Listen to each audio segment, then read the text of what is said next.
if I'm moving, I just sold my house and I need to move, what are some things I need to know to make that move as smooth as possible? What do I need to know? This is Las Vegas Real Estate Now with local real estate expert Harvey Blankfeld. First thing I would say you would absolutely honestly need to know every single time is whenever you're calling around to try and book your move, to be extremely honest about what you have. That could be the difference in the price that you pay. There you go. That could be the difference. If you forget to say, let's say hypothetically speaking, you call us, you say, I have 50 boxes, and your move isn't until a week from that day. Okay. By the time that day comes, you may have 200 boxes because you're still packing. Oh, okay. So we may have given you a 1 to 3 hour quote, and you needed a 4 to 6 hour quote. Okay. So you absolutely have to be honest, and you have to really think about all the intangibles, such as all my kitchen stuff, your kitchen my stuff. keyboard, piano collection. Exactly. even as little as the distance from where we may have to park the truck to how far it is to get to your front door. Right. Because if you're in an apartment and there's a long walk to the parking lot, I'm sure that's important to you guys as well. Exactly. That's going to take some time. What's that conversation really look like? If I call someone up and I'm trying to get a feel for what this is really going to cost me, I don't know how many boxes my stuff is going to take.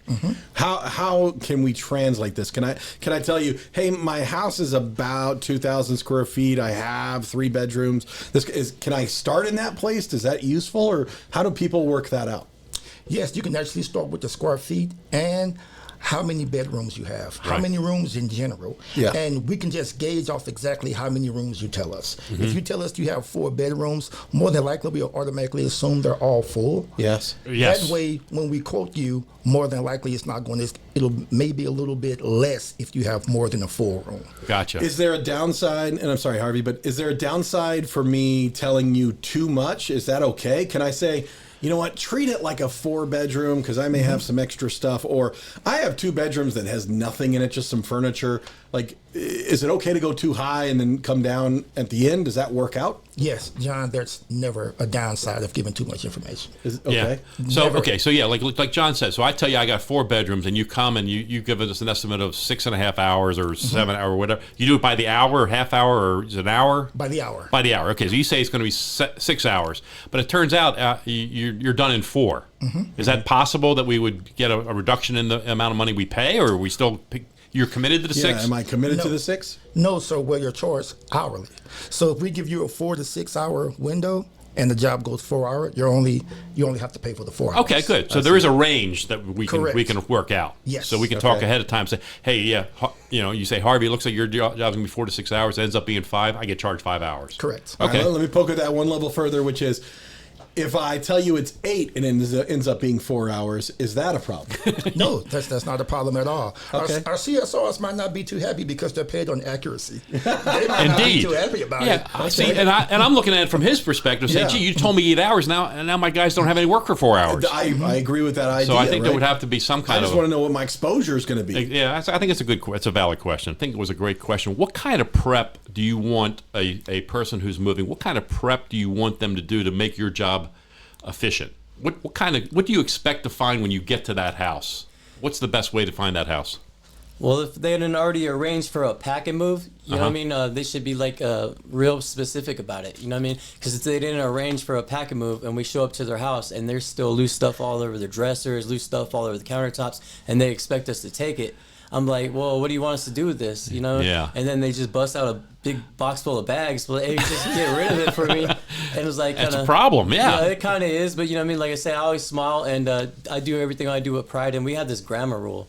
You know what I mean? Treat everyone like you would treat your own grandma. So, I like that. You know what I mean? Smart. Yeah. Okay, so so basically, the first thing you would say is, "Hey guys, get everything in boxes. You know, let's get it all. So I don't want to move. I'm not going to pick up the dishes off the countertop, and I'm not going to pull stuff out of the dishwasher for you.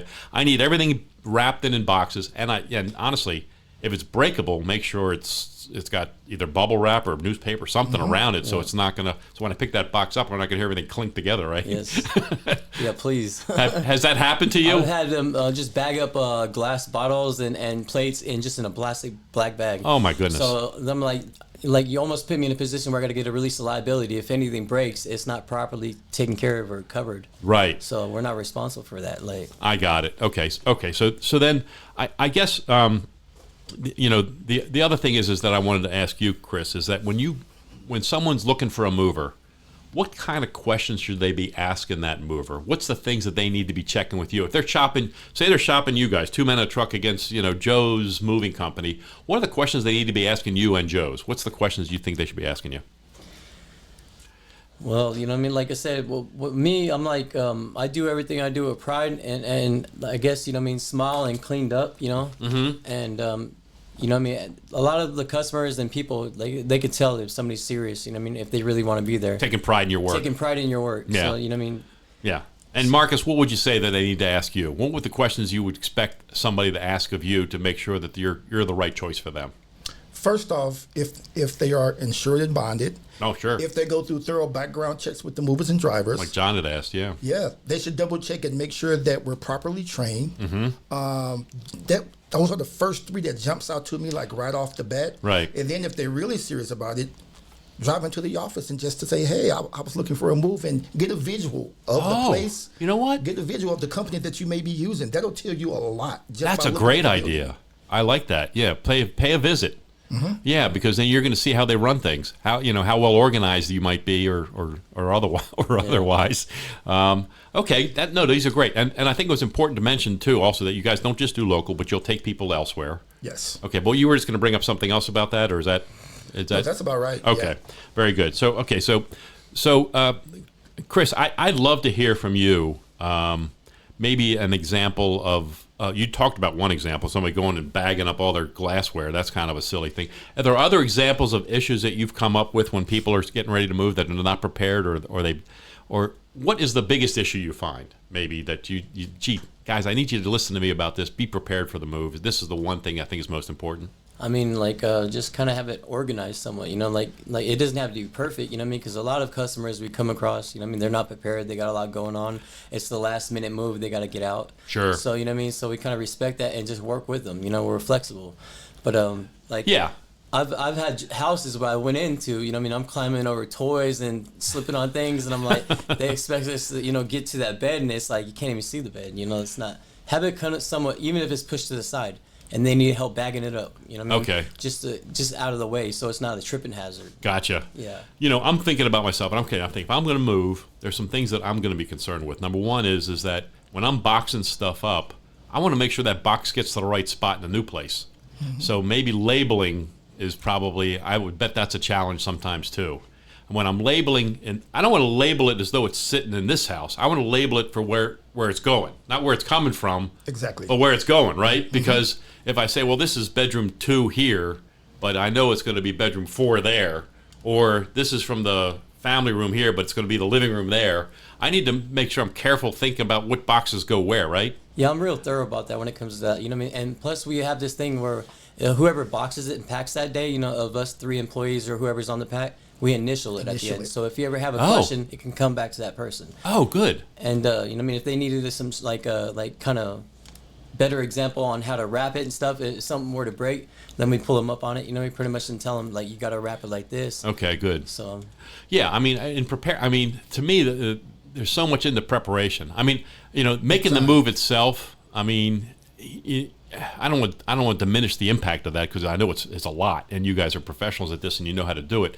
But to me, it's the prep, weeks ahead of time for that person that's moving. It's going to take a while. Yes. They shouldn't be thinking about the day before. They should be thinking about it maybe 2-3 weeks ahead and start packing stuff up. Or even a month, depending on how big the place is.